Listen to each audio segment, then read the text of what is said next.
para ulama Nusantara dibandingkan dengan jamaahnya para kabib itu. Nah, padahal para kabib itu ya mengatakan bahwasanya belajar kepada satu orang habib yang bodoh itu lebih utama daripada belajar kepada 70 kiai yang alim allamah.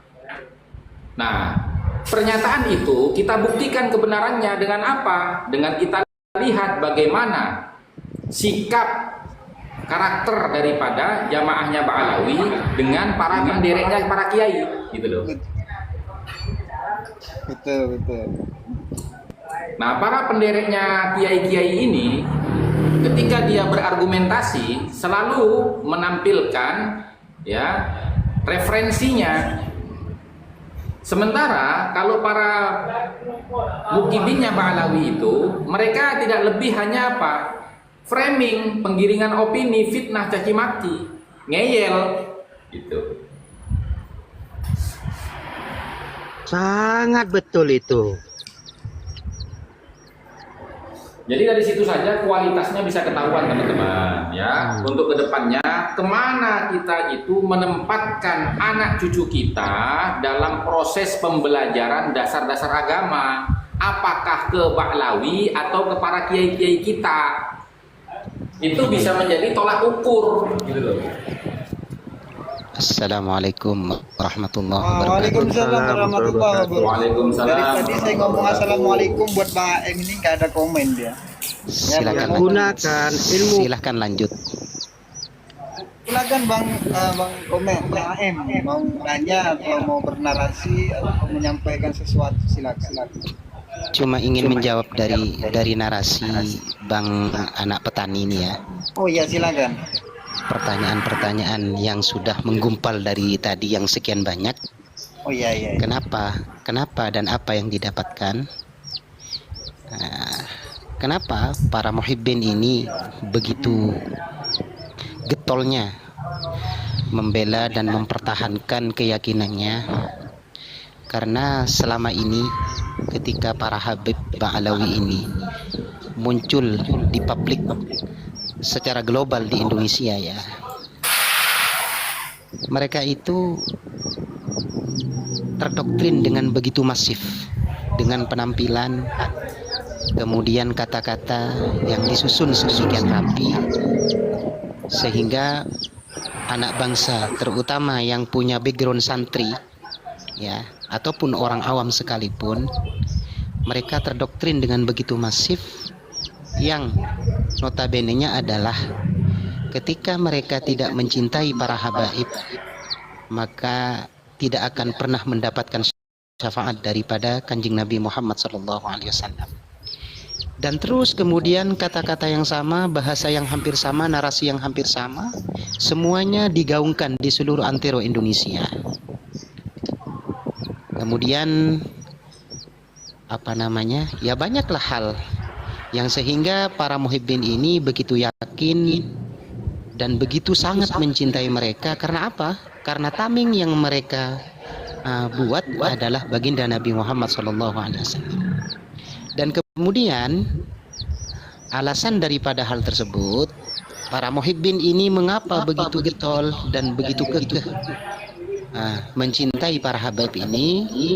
Karena alasannya adalah aslafus sholih, salafun sholihun, kiai-kiai sepuh yang yang kealimannya, kewaliannya sudah diakui oleh dunia, contoh yang seperti disebutkan oleh mereka. Nah seperti itu. Adapun apa yang mereka dapatkan, ya sebenarnya mereka sendiri yang merasakan apa yang mereka dapatkan. Nah seperti itu. Kalau secara spesifik yang mereka dapatkan adalah cuma mengikuti, karena tidak punya daya dan upaya untuk melawan dan membantah daripada doktrin para habaib ini. Nah, karena kenapa? Karena senjata utama adalah baginda Nabi Muhammad. Nah, siapa yang tidak keder ketika dibenturkan dengan Nabi Muhammad? Nah, seperti itu.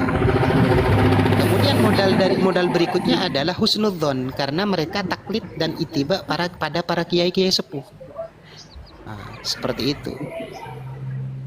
Jadi yang mereka dapatkan adalah narasi-narasi yang khususnya narasi itu adalah sebuah ancaman sebenarnya. Nah, seperti itu. Yang mereka dapatkan para muhibbin ialah mengikuti. Ketika mengadakan majelis sholawat, ikut sholawatnya. Nah, gitu. Ketika mengadakan majelis taklim, ikut daripada, sehingga mereka ikut mendompleng gitu loh para muhibbin ini dengan keyakinannya bahwa ketika mengikuti Habib maka kemudian akan terangkat derajatnya dan akan diakui oleh baginda Nabi Muhammad. Nah, sementara dari sisi lain mereka menyampingkan sisi lain gitu loh, bahwa mereka tidak sadar. Mereka tahu syarat sahnya wudhu, fardu wudhu, rukun Islam, rukun iman dan sebagainya. Mereka ngaji di musola-musola kiai-kiai kampung. Dan kemudian mereka melanjutkan ke pesantren-pesantren kiai-kiai Indonesia gitu. Bahkan dunia Islam mengakui bahwasanya mayoritas 99% generasi Indonesia yang mempunyai background santri itu adalah hasil didikan daripada kiai-kiai Indonesia. Ya, betul. Nah, seperti itu. Cuman kenapa sebabnya mereka begitu mahabbahnya luar biasa? Karena doktrinan itu tadi dan mendompleng Nabi Muhammad SAW. Kemudian pertanyaannya, apakah hanya dari klan mereka yang keturunan baginda Nabi Muhammad? Tentunya teman-teman semuanya tahu bahwa marga-marga daripada keluarganya Nabi Muhammad itu banyak. Nah, seperti itu. Lalu kemudian para muhibbin ini lupa dengan para sayyid-sayyid yang lain.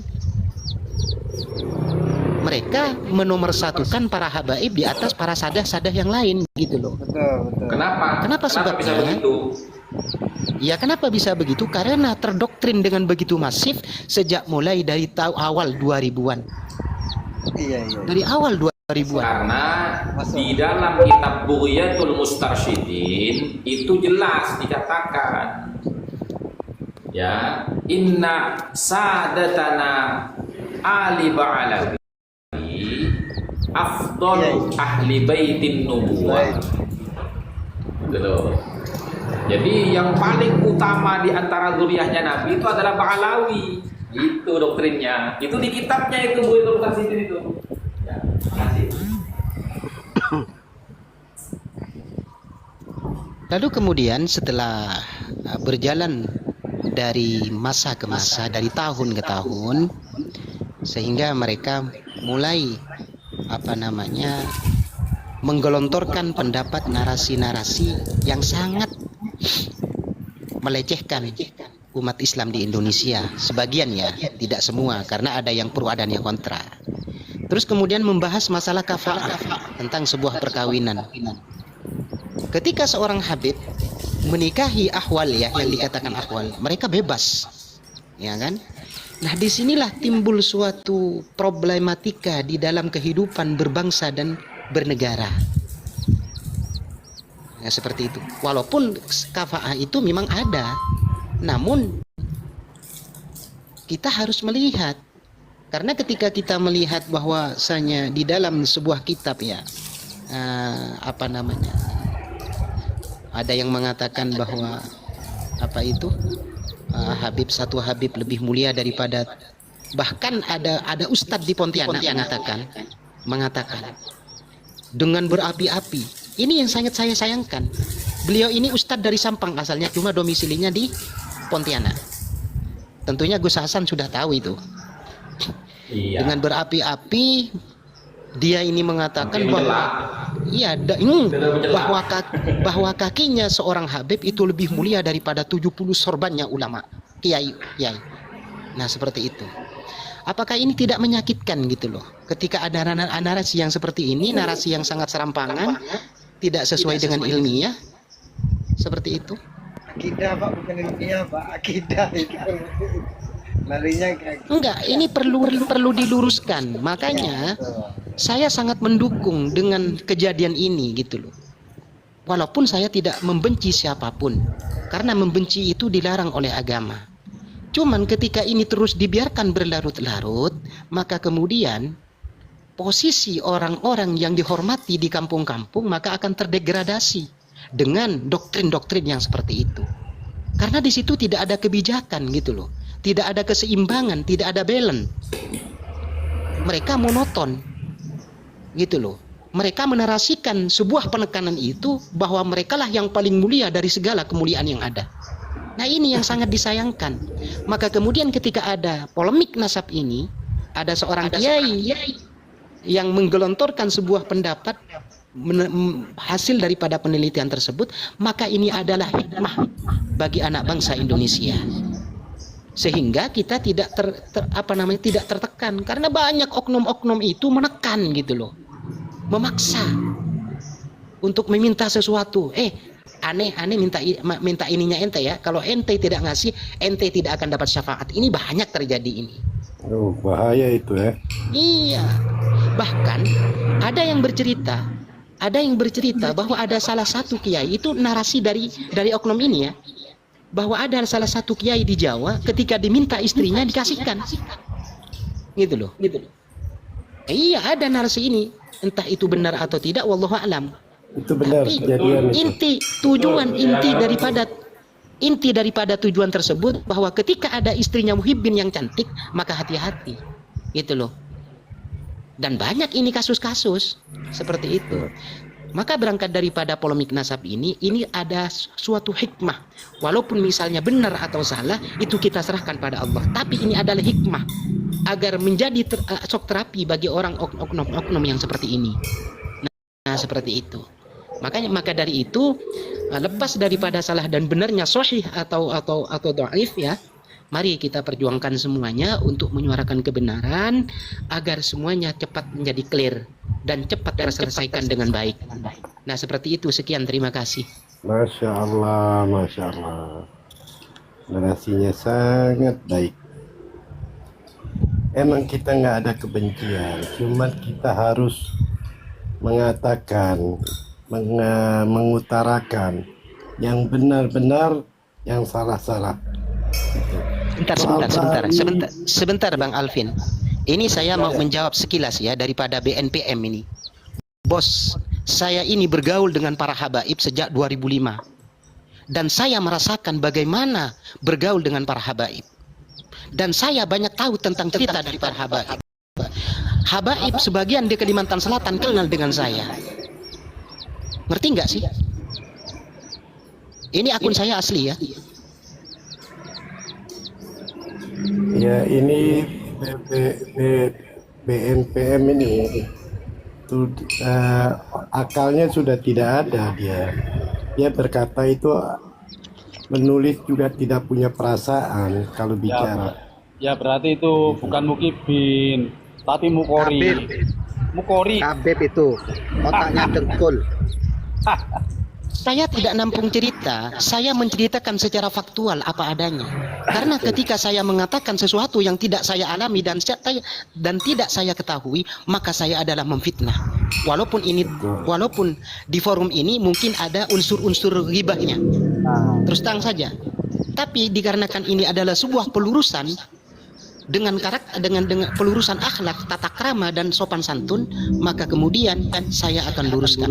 Nah, seperti itu. Ghibah itu kan tidak semuanya haram, tidak semua ghibah dilarang. Bahkan ada ghibah yang wajib.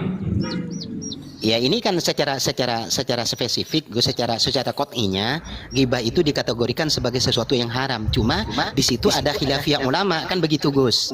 Nah, masalah ikhtilaf. Bukan khilafiyah ulama, tapi di dalam kitab Riyadhus Shalihin itu jelas. Ghibah itu kan definisinya membicarakan aib orang lain yang memang aib itu ada dalam pribadi orang yang sedang dibicarakan, gitu loh. Kalau fitnah itu membicarakan keburukan orang lain, padahal keburukan itu tidak terjadi pada pribadi orang yang sedang dibicarakan, itu fitnah. Ya, ini adalah ya, sebentar. Ya, ini kan, ya silakan. Nah, sementara ghibah itu, ya seperti contoh misalkan kita membicarakan tentang kebenaran, ya kebenaran yang bisa menjadi tolak ukur, mafsadah dan maslahat bagi umat. bukan secara pribadi maupun kelompok. Contoh misalkan ya, ketika para ulama ahli hadis ya itu menghibah para tokoh-tokoh perawi hadis. Nah, itu wajib hukumnya. Karena apa? Karena supaya ya, bisa membedakan mana yang sahih, mana yang dhaif, mana yang maudhu gitu loh. Kan begitu. Nah, sama dalam perspektif ilmu nasab begitu juga. Kita harus menjelaskan bahwasanya ini batil, ini benar, ini sesuai, ini meragukan, dan ini yang tidak benar, kan begitu. Benar. Iya. Ya kan pada bahasanya ghibah, Gus, begitu. Cuman ada ghibah yang diperbolehkan, ada ghibah yang tidak diperbolehkan sesuai apa namanya kronologinya, kan begitu. Nah, seperti itu. Maka dari itu iya junjungan antum sendiri mengatakan, Habib Rizik ya, bahwa membicarakan keburukan orang lain disiarkan di halayak ramai itu boleh, Bos. Sering kalau dia jangan, maaf saya tidak membicarakan tentang personal lah ya, tapi yang diutarakan Rizik Syihab, Pak Rizik Syihab itu kenyataan. Dia membicarakan memaki, lebih ke cenderung mengkafirkan lah kalau beliau. Nah ya begitulah ceritanya. Iya, apakah selama ini di podium pentas pengajian selalu membicarakan personal dengan menghujat, menganjing-anjingkan, ya kan, menggoblok-goblokkan, mengunyil-unyilkan, apakah itu tidak termasuk ghibah secara qat'i gitu loh? Apakah itu tidak termasuk hal yang diharamkan secara mutlak gitu loh? Kalau kita merunut pada hukum fikih. Nah, seperti itu. Mereka bukan ghibah lagi ya, mereka memfitnah dengan fitnahan yang keji kepada umat ya. Misalkan Madinah dan Mekah, Madinah itu disebut oleh mereka gembongnya para Wahabi. Mekah dan Madinah itu gembong para Wahabi. Itu kan fitnah, bukannya riba. Nah, Ba'alwi bisa bicara seperti itu, fitnah keji itu. Sebab itu Madinah kotaknya Rasulullah, tempat kelahirannya dan kotak kematiannya. Begitu. Iya, ya begini Bang Alvin. Nah, kita ini sebagai manusia, fitrah sebagai manusia ini tidak lepas daripada dua sisi, ya kan? Ketika tidak sesuai dengan keinginan dan nafsu kita, maka orang itu dianggap sebagai musuh dan rival kita. Ya kan? Ketika orang tersebut menyanjung-nyanjung kita, kalau kata apa namanya, selalu memberikan apa yang kita mau, walaupun sebejat apapun orang tersebut akan kita cintai. Nah, ini adalah contoh dan yang sedang terjadi. Nah, seperti itu. Karena ini adalah suatu keniscayaan di dalam kehidupan dunia. Seperti itu. Sebagaimana ketika kita ya ikut mendukung sesuatu yang tidak mereka sukai, maka kita dianggap musuh, dianggap sesat, dan dianggap tidak mendapatkan syafaat baginda Nabi, dan dianggap dan dicap sebagai ahli neraka. Lucu kan? Bukan lucu Pak, kunci surga udah diborong. Nah, maka dari itu, lalu bagaimana ketika ada ikhtilafiyah antara ulama-ulama mujtahid? Contoh seperti Imam Syafi'i dan Imam Malik, Imam Hanafi dan Imam Hambali, dan seterusnya dan terusnya. Bahkan para imam-imam mazhab mereka semuanya berbeda pendapat di dalam beberapa hal. Tapi mereka tidak berangkat dari nafsu sehingga menjadi rahmat.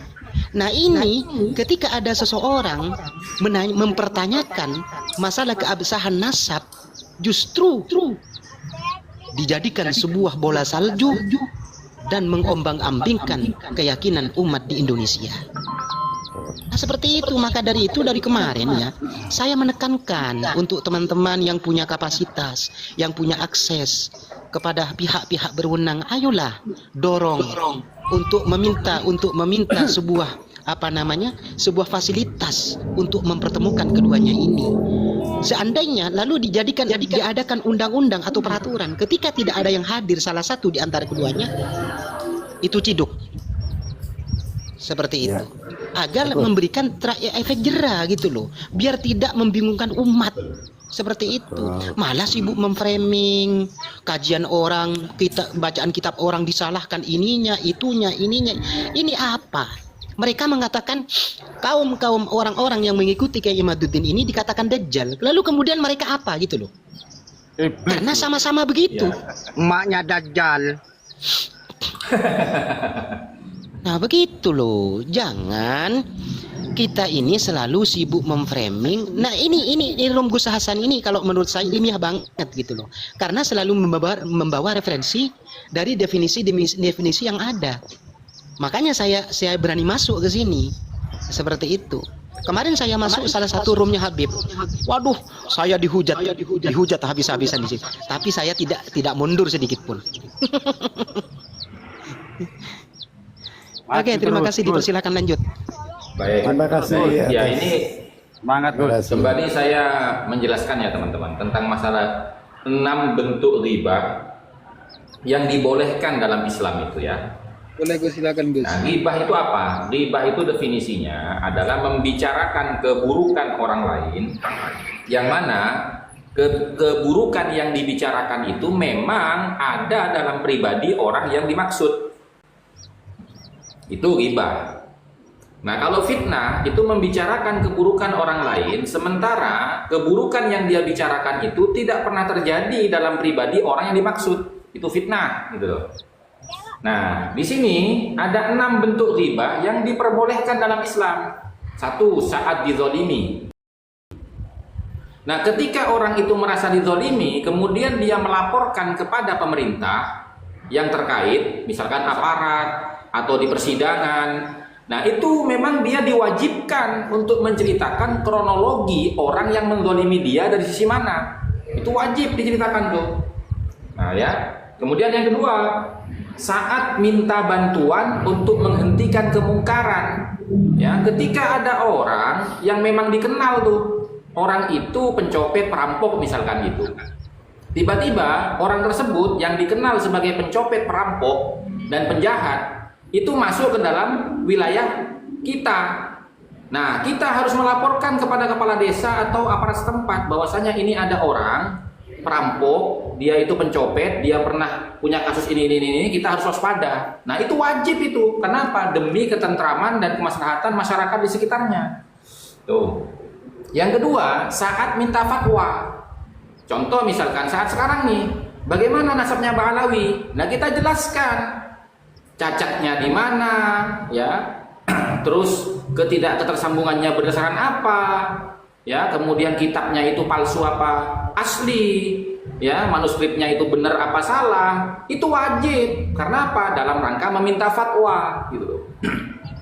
Nah, kemudian saat mengingatkan, ya, mengingatkan seperti kita, awas, hati-hati, itu Ba'alawi nasabnya tidak tersambung kepada Nabi. Jadi kalau mereka ngaku sebagai itu jangan percaya. Kenapa? Karena kita mengingatkan orang lain supaya tidak salah meyakini sesuatu yang tidak benar, gitu loh. Itu teman-teman, ya. Gitu. Betul. Nah, kemudian begini, yang kelima, saat ya ribahan itu jelas terlihat. Contoh misalkan kita mengatakan, ya, hati-hati Ba'alawi itu suka mengambil istri orang, hati-hati Ba'alawi itu suka mencabuli anak-anak di bawah umur. Faktanya ada. Nah, maka itu bentuk perhatian. Karena apa? Karena bukan 1, 2, 3 orang dari oknum Ba'alawi, tapi kebanyakan kasusnya terjadi dari kalangan Ba'alawi seperti itu. Itu loh. Nah, kemudian yang keenam, saat memperkenalkan seseorang. Gitu loh ya. Contoh misalkan kita memperkenalkan orang, ini asal dari sini, itu memperkenalkan seseorang itu harus jelas asal usulnya, kekurangan dan kelebihannya. Karena apa? Karena supaya kita bisa memaklumi kekurangannya dan menghormati kelebihannya, gitu loh teman-teman. Nah, itu lebih jelasnya silahkan dilihat di dalam kitab Riyadhus Shalihin, ya, karya daripada Syekh Nawawi Al-Misri. Itu. Jadi jangan dikit-dikit gibah, jangan dikit-dikit gibah gitu loh. Gitu.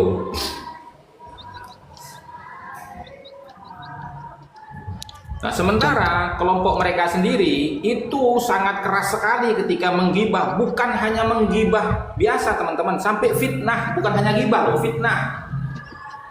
Pemerintah, tokoh alim ulama, tokoh akademisi, elit politik yang berbeda pandangan politik dengan mereka, berbeda pandangan keyakinan, berbeda pandangan fatwa, berbeda pandangan sikap di dalam berdakwah. Wah, itu habis dimaki-maki itu. Ya maka dari Dan itu harus diklarifikasi. tidak ada hasilnya kan? Nggak ada. Nggak ada. Karena caranya itu sudah salah. Tidak sesuai dengan tata krama yang ada di Indonesia. Nah seperti itu. Sampai ada berjilid-jilid, sampai juga saya gerah gitu loh. Ikut malu sendiri ketika itu. Kenapa kok seperti itu gitu loh. Ya karena begitu.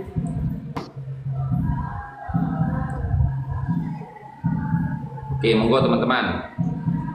Iya, sampai main fisik segala kan gitu loh.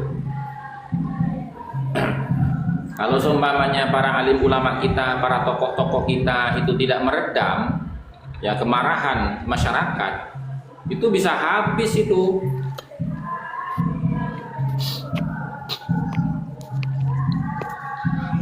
Ya inilah tawasudnya daripada sifat-sifat ulama Indonesia yang masih mau berkompromi dan bertoleransi sekalipun disakiti, dicaci maki, direndahkan seperti itu. Bahkan ulama kiai-kiai sepuh yang dibegitukan di mimbar-mimbar. Apalagi ulama-ulama generasi milenial ya kan?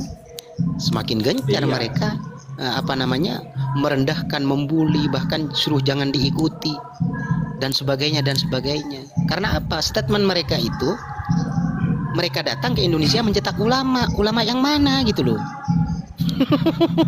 Ula Gadung.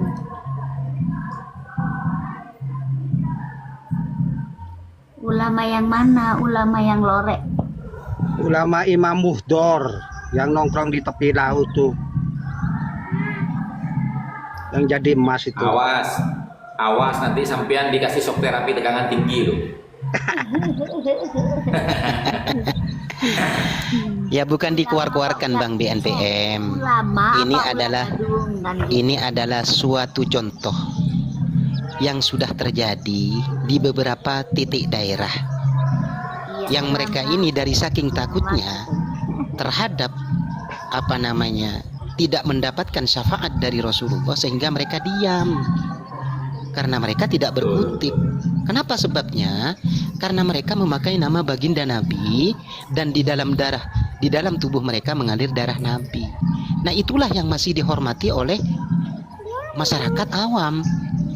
Karena apa? Karena hasil daripada doktrin dan hasil daripada ancaman bahwa kiai ente begini kayak aneh gitu kan. Sampai mulai kapan orang-orang NU kurang ajar sama habaib? Itu kan sudah suatu narasi yang sangat luar biasa. Makanya kalau tanya tentang klan mereka ini, insya Allah sedikit banyak saya tahu. Yang bilang. Iya. Yang bilang betul. Sejak kapan para kiai-kiai ini kurang ajar sama habaib? Ya memang nggak pernah.